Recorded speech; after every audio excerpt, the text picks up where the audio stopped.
Hello दोस्तों, geography important objective questions के series में आपका स्वागत है। हमने पिछले दो वीडियो में ज्योग्राफिकल थॉट्स के इंपॉर्टेंट प्रश्न देख लिए हैं और भी उससे रिलेटेड कुछ महत्वपूर्ण प्रश्न हैं जिसको लेके मैं आप सबके बीच उपस्थित हूं। तो वीडियो को ज़्यादा से ज़्यादा शेयर कीजिए और कैसा लग रहा है आप कमेंट बॉक्स में ज़रूर बताएं। चैनल पर नए तो चैनल को सब्सक्राइब कर लीजिए और इस वीडियो का जो PDF है आप टेलीग्राम लिंक ज्वाइन कर लीजिए और डिस्क्रिप्शन बॉक्स में आपको लिंक मिल जाएगा, वहाँ पे आपको इसका PDF मिल जाएगा। ठीक है।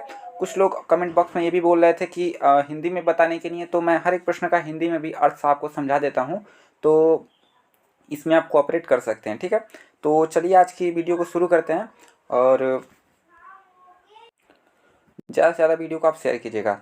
तो आज का जो पहला प्रश्न है वो है, who amongst the following scholar is not associated with the theory of geosyncline. यानी कि जो जियोसिंक्लाइन की थियरी है, ठीक है, जियोसिंक्लाइन की जो थियरी है वो इनमें से किस स्कॉलर ने नहीं उस पर कोई बात किया है। डाना, हंग और कोबर, इन तीनों ने बात किया है जियोसिंक्लाइन थियरी पर, लेकिन ये जो जेफरीज हैं इन्होंने बात नहीं की है जियोसिंक्लाइन की थियरी पर। जियोसिंक्लाइन क्या होता है, जैसे आपने पढ़ा होगा कि जो हिमालय का उत्थान है वो जियोसिंक्लाइन से ही हुआ है। ठीक है। अगला जो प्रश्न है, which one of the following is not the difference in the view point of Humboldt and Ritter. यानी कि हम्बोल्ट और रिटर ये दोनों आप देखेंगे तो डिटर्मिनिज्म को सपोर्ट करते हुए आपको दिखेंगे, निश्चयवाद को सपोर्ट करते हुए आपको दिखेंगे, लेकिन इन दोनों में डिफरेंस क्या है। तो हम्बोल्ट जो है वो अप्लाई करते हैं इंडक्टिव मेथड। अब इंडक्टिव मेथड क्या होता है, इंडक्टिव मेथड को हिंदी में आगमनात्मक कहते हैं। इंडक्टिव मेथड का मतलब यही होता है कि किसी विशेष, अगर हम किसी चीज़ का अध्ययन कर रहे हैं तो किसी विशेष स्थान पर उसका अध्ययन किए और फिर उसका जनरलाइजेशन कर दिए, यानी कि स्पेसिफिक टू जनरल, उनका मेथड ये है। लेकिन जो रीटर हैं, रीटर का जो मेथड है वो है जनरल टू स्पेसिफिक, यानी कि पूरे ओवरऑल हम किसी चीज़ का अध्ययन किए और उसको किसी एक स्थान पे अप्लाई कर दिए। ठीक है। यानी कि जनरल टू स्पेसिफिक उनका वो है। ठीक। तो हम्बोल्ट और रीटर में यही अंतर है। 127 अगले प्रश्न की बात करें तो, Oscar Peschel's writing give birth to geomorphology.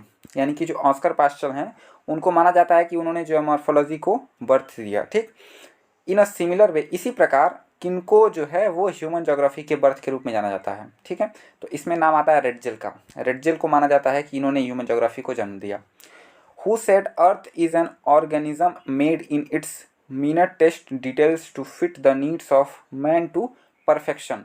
तो ये जो कहा गया है, ये रीटर के द्वारा कहा गया है कि अर्थ इज एन ऑर्गेनिज्म, मतलब अर्थ को एक ऑर्गेनिज्म की तरह देखते हैं रीटर। ठीक है। अगला जो प्रश्न है, who said similar location lead to similar mode of life. Similar location lead to similar mode of life, मतलब अगर एक जैसा लोकेशन है तो वहाँ पे एक तरह की ही जीवन होगी। ठीक। तो इसका राइट आंसर आपका सी हो जाएगा, रेटजेल ये कहते हैं। Who compared state to an organism. मैंने आपको ऊपर ही बताया कि अर्थ को उन्होंने ऑर्गेनिज्म से कनेक्ट किया है, तो कंपेयर भी किया है किससे, स्टेट को ऑर्गेनिज्म से, यानी कि किसी भी स्टेट को ऑर्गेनिज्म से किन्होंने कंपेयर किया तो वो रेटजेल ही थे। ठीक। अगला प्रश्न, man is a product of earth surface. जो आदमी है, मनुष्य है, वो क्या है, प्रोडक्ट है पृथ्वी की सतह का। ये किसने कहा है, तो सिंपल, ये जो सिंपल हैं ये डिटर्मिनिस्टिक एक स्कॉलर हैं। ठीक है, जो कि रीटर की शिष्या थी। तो ये घोर डिटर्मिनिस्टिक्स थी। ठीक है। यानी कि इनका मानना था कि मानव जो है वो अर्थ पे धूल के समान है, सब चीज़ जो है वो नेचर के द्वारा जो है वो किया जाता है, मानव का कोई रोल नहीं है इसमें। ठीक है। अगला जो प्रश्न है 132, who observe that achievement in civilisation are bound by a particular type of climate. यानी कि किन्होंने ऑब्जर्व किया दैट अचीवमेंट इन सिविलाइजेशन, जो सिविलाइजेशन में अचीवमेंट होता है वो पर्टिकुलर वहाँ के क्लाइमेट से डिसाइड होता है। ये किन्होंने ऑब्जर्व किया, तो ये हंटिंगटन के द्वारा ऑब्जर्व किया गया। किसके द्वारा, हंटिंगटन। अगला प्रश्न, मैच ऑफ द फॉलोइंग है, इन्फ्लुएंस ऑफ ज्योग्राफिक इन्वायरमेंट, दूसरा पल्स ऑफ एशिया, तीसरा ज्योग्राफी इन 20th सेंचुरी और डी है इन्वायरमेंटल रेसेस माइग्रेशन। अब देखिए, अगर ऐसे प्रश्न आते हैं तो आप क्या करेंगे। सबको पता रहता है कि पल्स ऑफ एशिया किसका है, तो पल्स ऑफ एशिया आपका हंटिंगटन। ठीक। तो पल्स ऑफ एशिया जो है आपका हंटिंगटन का हो गया, यानी कि बी का 2। अब यहाँ पे आप बी में आइए, आप इसमें दो ऑप्शन एलिमिनेट कर सकते हैं, इसको एलिमिनेट मेथड कहा जाता है। तो या तो आपका राइट आंसर ए होगा या तो आपका राइट आंसर सी होगा। अब देखिए आगे चलते हैं, ये जो geography in the 20th century है, geography in a 20th century है, सी वाला, इसका जो राइट आंसर होगा वो रेटजल होगा, क्योंकि ये रेटजल की पुस्तक है। ये भी मैक्सिमम लोगों को पता ही रहता है कि ये जो पुस्तक है किसकी है, रेटजल की है। तो आप सी में आ सकते हैं। सी में देखेंगे कि 4 किसका है, तो सी का आप जो पहला ऑप्शन है इसमें आप देख रहे हैं कि सी का 4 है, ठीक है। यानी कि ये भी गलत हो गया सी वाला, यानी कि आपका राइट आंसर क्या हो जाएगा, ए। ऐसे आप सबको मिला सकते हैं। इन्फ्लुएंस ऑफ जो जोग्राफिक इन्वायरमेंट है ये किसके द्वारा लिखा गया है, सिंपल के द्वारा। पल्स ऑफ एशिया हंटिंगटन के द्वारा। उसी तरह जो ये geography in the 20th century है वो रेडजल के द्वारा, और इन्वायरमेंट रिसेस एंड माइग्रेशन ये टेलर के द्वारा लिखा गया है, ठीक है। अगला जो प्रश्न है, determinism is the most indispensable facet of dialectical thought this statements was given by. तो ये किसके द्वारा दिया गया था, ये इंपॉर्टेंट नहीं है आपके लिए, आपको याद नहीं करना है। Who compared environment to a traffic police. अब देखिए किन्होंने कहा था कि जो इन्वायरमेंट है वो ट्रैफिक पुलिस की तरह काम करता है। तो जो ग्रिफिथ टेलर थे उन्होंने ये थियरी दी थी नियो डिटर्मिनिज्म की। नियो डिटर्मिनिज्म या उसी को गो एंड स्टॉप थियरी कहा जाता है, ठीक है। स्टॉप एंड गो या फिर गो एंड स्टॉप, मतलब जिस तरह ट्रैफिक पुलिस आपको रोकता है और फिर कहता है जाओ सिग्नल पर, उसी तरह इन्वायरमेंट भी काम करता है, ठीक है। यानी कि इन्वायरमेंट को ट्रैफिक पुलिस किसने कहा है, टेलर ने, ठीक। Which concept best explain the man and nature relationship. इसमें से determinism, possibilism, probabilism, all of the above. तो इसमें से जो तीनों थियरी है, डिटर्मिनिज्म हो गया, पॉसिबलिज्म हो गया, प्रोबेबिलिज्म हो गया, ये तीनों थियरी जो है मैन और जो नेचर है उसमें रिलेशनशिप ही दिखाता है। मैन और इन्वायरमेंट के साथ जो रिलेशनशिप है वही दिखाता है। बस अंतर इतना है, कोई बहुत ज़्यादा दिखाता है, कोई कम दिखाता है, ठीक। अगला प्रश्न, who among the following was not the follower of deterministic view. तो आप देखेंगे रेटजल हैं, रेटजल की शिष्या सिंपल ये भी डिटर्मिनिस्टिक व्यू रखती हैं। हिप्पार्कस भी रखते हैं। जो ब्रंचेज हैं वो नहीं है, ठीक है। बंचेज जो हैं वो डिटर्मिनिस्टिक व्यू नहीं रखते हैं। अगला प्रश्न है, philosophy of living space advocates. जो लिविंग स्पेस एडवोकेट्स हैं, जो फिलोसफी ऑफ लिविंग स्पेस है वो क्या कहता है, तो ये कहता है कि superior people have the right to expand their territory at the expense of the inferior people. मतलब जो फिलोसफी ऑफ लिविंग स्पेस है वो कहता है कि जो सुपीरियर लोग हैं वो जो इन्फीरियर लोग हैं उनको दबा के उनकी टेरिटरी की तरफ वो अपना टेरिटरी एक्सपेंड कर लेते हैं, ठीक है। इसको कहते हैं फिलोसफी ऑफ लिविंग स्पेस। अगला प्रश्न, which of the following statements about Ritter is untrue. तो रीटर के बारे में क्या असत्य है, तो he organize the concept of relationship in space, ये सही है। He completely rejected the concept of Rhine geography, ये गलत है। राइन ज्योग्राफी जो है वो कम्प्लीटली रिजेक्ट नहीं करते हैं राइन ज्योग्राफी को। राइन ज्योग्राफी क्या होता है मैंने पिछली वीडियो में आपको बताया है, ठीक है। इसका मतलब यही होता है कि रीजनल ज्योग्राफी का अध्ययन करना बिना किसी पॉलिटिकल लाइन को नज़र में रखते हुए। जैसे अगर हम उत्तर प्रदेश की बात करें तो उत्तर प्रदेश में क्या है, पूरा मैदानी इलाका है। उसी तरह बिहार में भी आप चले जाएंगे तो मैदानी इलाका आपको देखने को मिलेगा। लेकिन अगर आप मैदानी इलाके का अध्ययन कर रहे हैं तो आप ये बाउंड्री इसमें नहीं देखेंगे कि ये यूपी का हम अध्ययन कर रहे हैं या बिहार का अध्ययन कर रहे हैं। हम पूरे जो है मैदान का अध्ययन करेंगे, ठीक है। उसी तरह ही अडॉप्टेड एंथ्रोपोसेंट्रिक अप्रोच, तो ये भी सही है। ही अडॉप्टेड टेलीजियोलॉजिकल व्यू, ये भी सही है। None of the above. तो इसका जो राइट आंसर अनट्रू पूछ रहा है तो वो जो कम्प्लीटली रिजेक्ट कर देते हैं राइन ज्योग्राफी को, ये आपका सही हो जाएगा, क्योंकि ये जो स्टेटमेंट है ये गलत है, ठीक। इसका राइट आंसर आपका बी हो जाएगा। अगला प्रश्न, which of the following statement about Ritter is not true. कौन सा इसमें से ट्रू नहीं है, तो he was an armature geographer. ये देखिए ये इंपॉर्टेंट फैक्ट है, उनको आर्मेचर ज्योग्राफर कहा जाता है। क्यों, क्योंकि वो मैक्सिमम जो है वो कुर्सी पे बैठ के काम करते थे, मतलब फील्ड में नहीं जाते थे, कोई रिसर्च करने नहीं जाते थे फील्ड में, मतलब चेयर पे बैठ के वो काम करते थे, ठीक। जैसे जो हमबोल्ट को आप देखेंगे तो वो क्या है, फील्ड में घूमते थे, ऑब्जर्व करते थे, तब वो कुछ बोलते थे, ठीक। ही वॉज एन टेलियोलॉजिस्ट, ये भी सही है। He wrote regional monograph, his approach was deductive. अब डिडक्टिव क्या होता है मैंने आपको पीछे बता दिया। डिडक्टिव यानी कि इसी को निगमनात्मक कहते हैं। डिडक्टिव में क्या होता है, जनरल टू स्पेसिफिक होता है, ठीक। और इंडक्टिव में क्या होता है, स्पेसिफिक टू जनरल होता है। तो रीटर कौन थे, जनरल टू स्पेसिफिक यानी कि deductive. He wrote regional monograph, ये आपका गलत हो जाएगा, इसका राइट आंसर आपका सी होगा, ठीक। अगला प्रश्न, the early geographers believed in the philosophy of. जो अर्ली ज्योग्राफर्स हैं वो विश्वास करते थे किस फिलोसफी में, तो डिटर्मिनिज्म। सबसे पहले जो है डिटर्मिनिज्म में ही विश्वास किया जाता था। अगला जो प्रश्न है, the concept of climate energy. Climate energy का कंसेप्ट किसने दिया, हंटिंगटन। केवल फैक्ट है, आपको बस याद कर लेना है। That approach of human geography which describe physical setting at as one determining man mode of life is. कहने का मतलब बस इतना है कि इसमें से कौन सा ऐसा कंसेप्ट है जो ये बताता है कि जो मानव है उस पर नेचर का बहुत ज़्यादा प्रभाव पड़ता है। ठीक है, यानी कि मानव को जो है वो नेचर पूरा वो करता है, कमांड करता है। ठीक, तो इसका जो राइट आंसर हो जाएगा वो ए हो जाएगा, डिटर्मिनिज्म। डिटर्मिनिज्म कहता है कि नेचर ही मानव को पूरा वो करता है। ठीक, अगला प्रश्न है ज्योग्राफिकल वॉलंटरीज सजेस्टेड। जो ज्योग्राफिकल वॉलंटरीज हैं वो क्या सजेस्ट करती हैं? तो इसका राइट आंसर आपका होगा man's mode of life is the result of interaction between man and environment.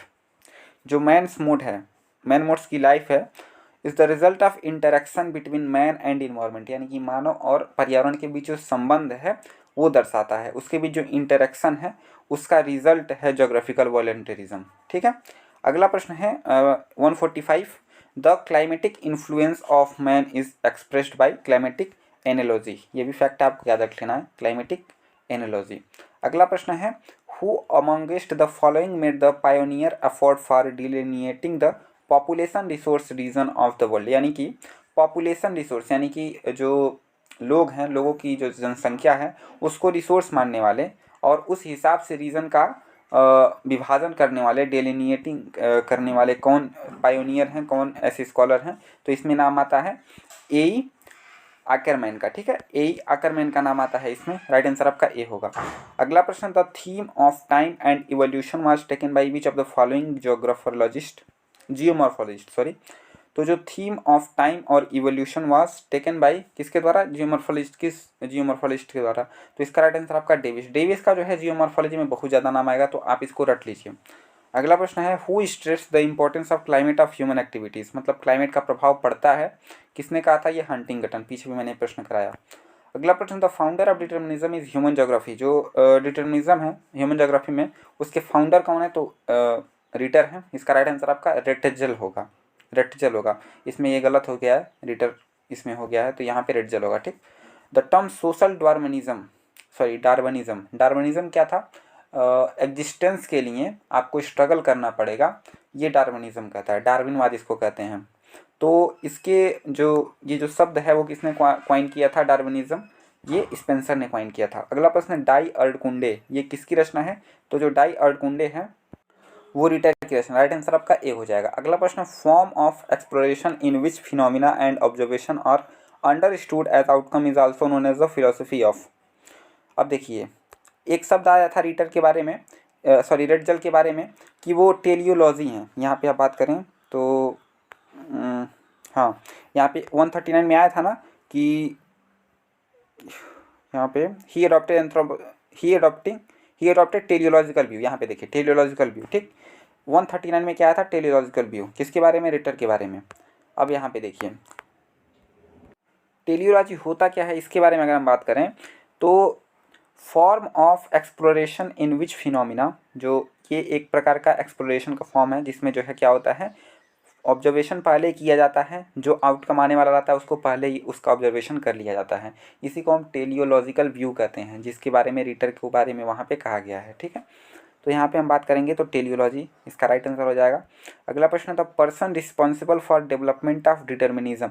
अब इसमें से बात करें तो हम्बोल्ट और रिटर ये दो ऐसे हैं जिन्होंने क्या किया? डेवलपमेंट का काम किया, किसमें? डिटर्मिनिज्म में। ठीक, अगले प्रश्न की बात करें, which geographer was most influenced by the ideas of Charles Darwin. मैंने आपको भी बताया चार्ल्स डार्विन के आइडियाज से कौन बहुत प्रभावित था? तो जो रेटजल थे वो सबसे अधिक प्रभावित थे चार्ल्स डार्विन की जो डार्विनिज्म है उससे। ठीक है, अगला प्रश्न, the person who secured a place for man in geographical studies. एक ऐसा इंसान जिसने सिक्योर किया a place for man in geographical studies, geographical studies में प्लेस को स्थान दिया, वो था Paul Vidal de la Blache. इसका राइट आंसर आपका सी हो जाएगा। अगला प्रश्न, human geography can be defined as. जो ह्यूमन ज्योग्राफी है उसको किस तरह डिफाइन कर सकते हैं? तो the description and explanation of locational differences. Locational differences है उसका अमंग वेरियस फिनोमिना, जो फिनोमिना वहाँ पे हैं वो कॉज्ड बाय ह्यूमन एक्शन, यानी कि मानव की क्रियाओं के द्वारा जो वहाँ पे एक्शन किए जाते हैं, जो फिनोमिना वहाँ पे होता है उसका जो है डिस्क्रिप्शन है और एक्सप्लेनेशन है। ठीक है, distributed the surface of earth surface पे। ठीक है, तो इसका जो मोस्ट सूटेबल आंसर है वो ए होगा। हालांकि आप अगर बी सी डी पढ़ेंगे तो ये भी आपको आंसर लगेगा, लेकिन जो सूटेबल आंसर है वो ए है। अगला प्रश्न है the doctrine that argues that within a framework there are number of choice that human beings can make about their activity. यानी कि कौन सा ऐसा कंसेप्ट है जो कि इंसान को जो है क्या देता है, ऑप्शंस देते हैं, ठीक है, चॉइस देता है, तो वो पॉसिबलिज्म है। राइट आंसर आपका बी हो जाएगा। अगला प्रश्न who proposed the reduction of geography, reduction of geography to social morphology, तो इसका राइट आंसर आपका इमाइल डर्खिम हो जाएगा। इसका राइट आंसर आपका ए हो जाएगा, इमाइल डर्खिम हो जाएगा।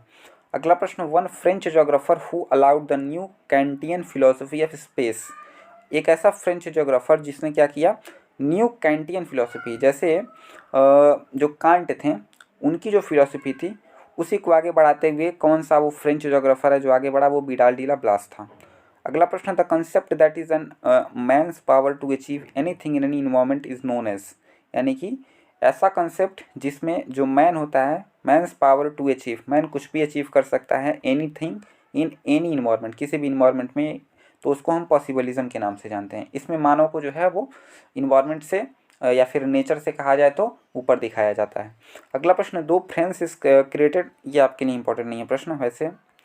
अगला जो प्रश्न देख लेते हैं कल्चरल लैंडस्केप, जो कल्चरल लैंडस्केप है वो क्या, इसमें से आपको राइट आंसर देना है, तो shows the dominance of nature is formed by ecological factors, show a human stamp on environment or show the effect of language.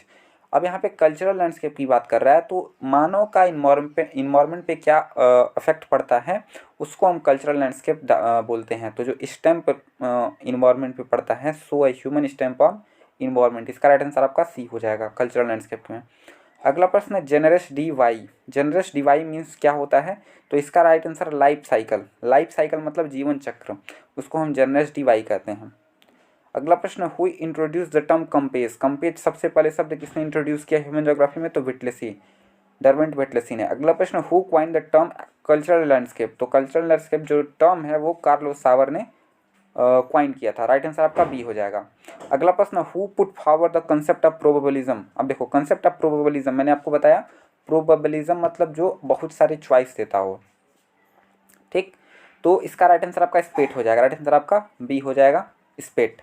अगला प्रश्न dash attempt to delineate the natural region of the world on the basis of surface features climate and vegetation, climate और vegetations के basis पे जो है वो delineate किसने किया था नेचुरल रीजन को, तो ये हर्बर्टसन ने किया था। राइट आंसर आपका ए हो जाएगा। अगला प्रश्न the founder of possibilism in human geography, जो पॉसिबलिज्म इन ह्यूमन ज्योग्राफी है उसके फाउंडर कौन है, तो जो Paul Widal de la BLAS हैं वही हैं इसके फाउंडर, यानी कि पॉसिबलिज्म के फाउंडर कौन है, Widal de la BLAS, determinism के कौन है, रेटजल, और उसी तरह और आगे आएगा उसको भी बताऊंगा। उसके बाद है Brunhes fact of destructive exploitations refers mainly to, जो ब्रूशर्स का फैक्ट्स है डिस्ट्रक्टिव एक्सप्लॉयटेशन, डिस्ट्रक्टिव एक्सप्लॉयटेशन वो माइनिंग से रिलेटेड है। राइट आंसर आपका बी हो जाएगा इसका, ठीक। अगले प्रश्न की बात करें who use the word ecology, तो इकोलॉजी जो वर्ड है वो हैकेल ने यूज किया था सबसे पहले।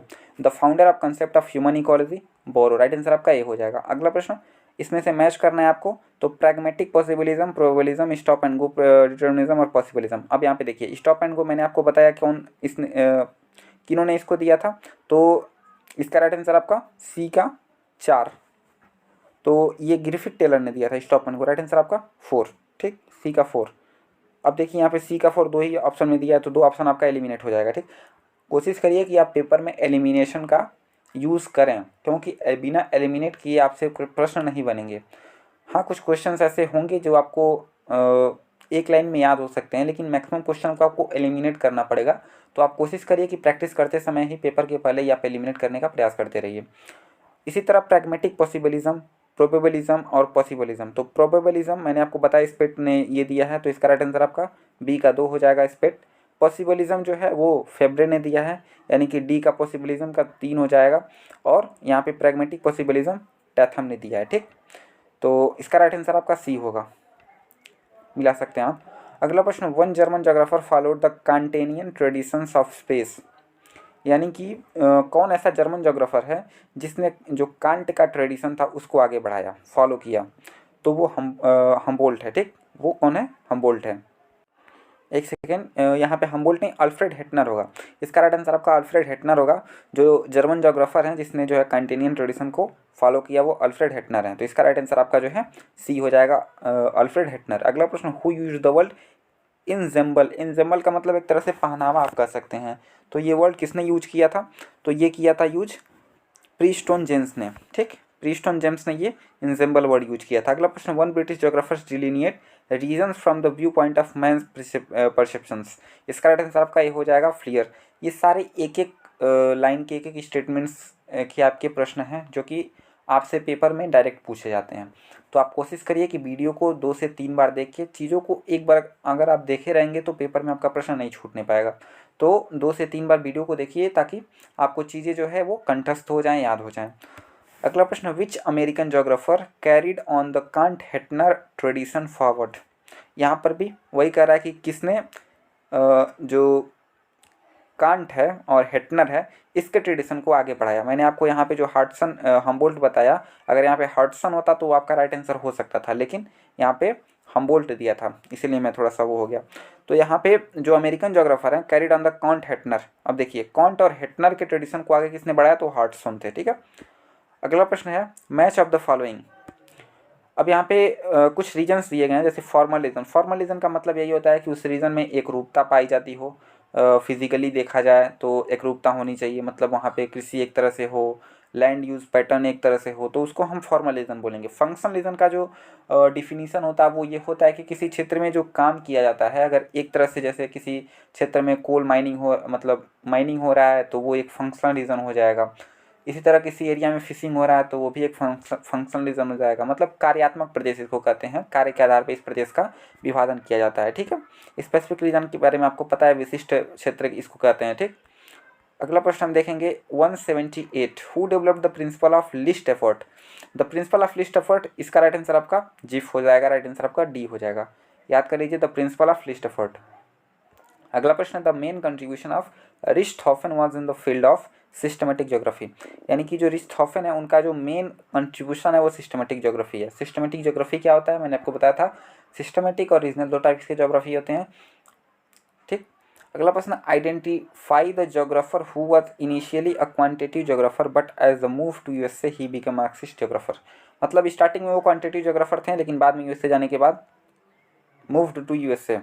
ठीक, ही बिकम मार्क्सिस्ट, जब यूएसए गए तो वो मार्क्सिस्ट हो गए। ठीक है, तो ये कौन है? तो इसका राइट आंसर आपका डेविड हार्वे है, जो कि रेडिकल जो मूवमेंट था उसमें भी ये इनका नाम आता है, डेविड हार्वे का। ठीक, यानी कि इसका राइट आंसर आपका डी हो जाएगा। अगला प्रश्न, who amongst the following made a pioneer attempt of delineating major natural region of the world.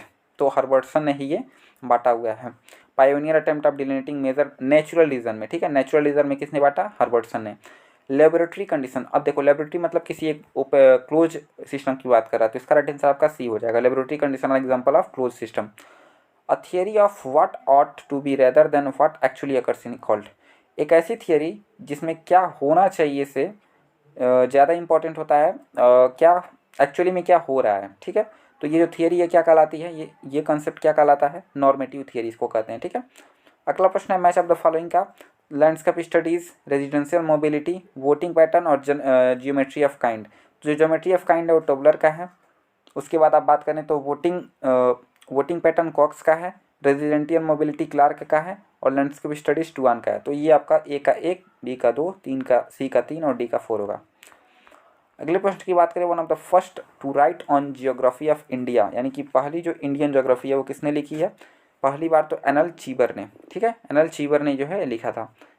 अगला प्रश्न, the first Indian department of geography was established. जो पहली इंडियन ज्योग्राफी डिपार्टमेंट थी वो कहाँ पे इस्टेब्लिश की गई थी? अलीगढ़ मुस्लिम यूनिवर्सिटी में। ये याद रखिएगा 1931 में। अगला प्रश्न, match of the following book are authors. Kitabul Hind किसने लिखा? अलबरूनी ने लिखा। अगला, कॉस्मस किसने लिखा? तो हमबोल्ट ने लिखा। अर्ड कुंडे किसने लिखा? रिटर ने लिखा। और दास ऑसलैंड किसने लिखा? ऑस्कर पास्टल ने लिखा। ठीक, अगला प्रश्न है match of the following, Vidal de Laplace, de Morgan, Gallois और एम सोरे। अब इसमें से आप मिला सकते हैं, इसका राइट आंसर आपका ए होगा। ठीक, अगला प्रश्न, match the following French geographers and their main contributing field. यहाँ पे political geography M Dubois, colonial geography de Morton उसके बाद यहाँ पे आप देखेंगे फिजिकल ज्योग्राफी जीन गॉटमैन और मेगापोलिस साइग्रिफ्रेड, ठीक है, ऐसे दिया है। तो इसका जो राइट आंसर होगा आपका बी होगा 4123। मैं इसका PDF दे दूंगा, आप इसका आंसर के साथ ये जो मैं टिक लगाया हुआ हूँ इसका मैं PDF टेलीग्राम चैनल पे दे दूंगा। इसका लिंक आपको डिस्क्रिप्शन बॉक्स में मिल जाएगा, वहाँ से आप टेलीग्राम चैनल को ज्वाइन कर लीजिए।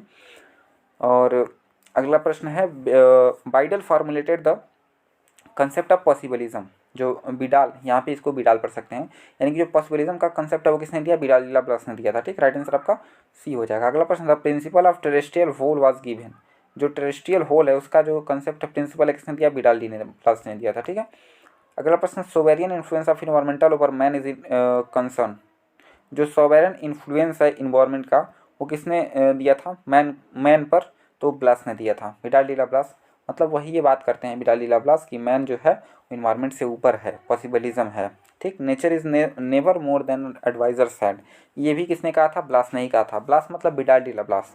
The concept of areal differentiation, ये किसने दिया है कंसेप्ट, तो इस ये दिया है रिचर्ड हार्टसॉन ने। हार्टसॉन ने जो है क्या दिया है, कंसेप्ट ऑफ एरियल डिफ्रेंशिएशन। अगला प्रश्न था, principle of activity was propounded. जो प्रिंसिपल ऑफ एक्टिविटी है वो किसके द्वारा प्रोफाउंड किया गया था, तो ब्रंचेस के द्वारा ये प्रोफाउंड किया गया। राइट आंसर आपका सी होगा।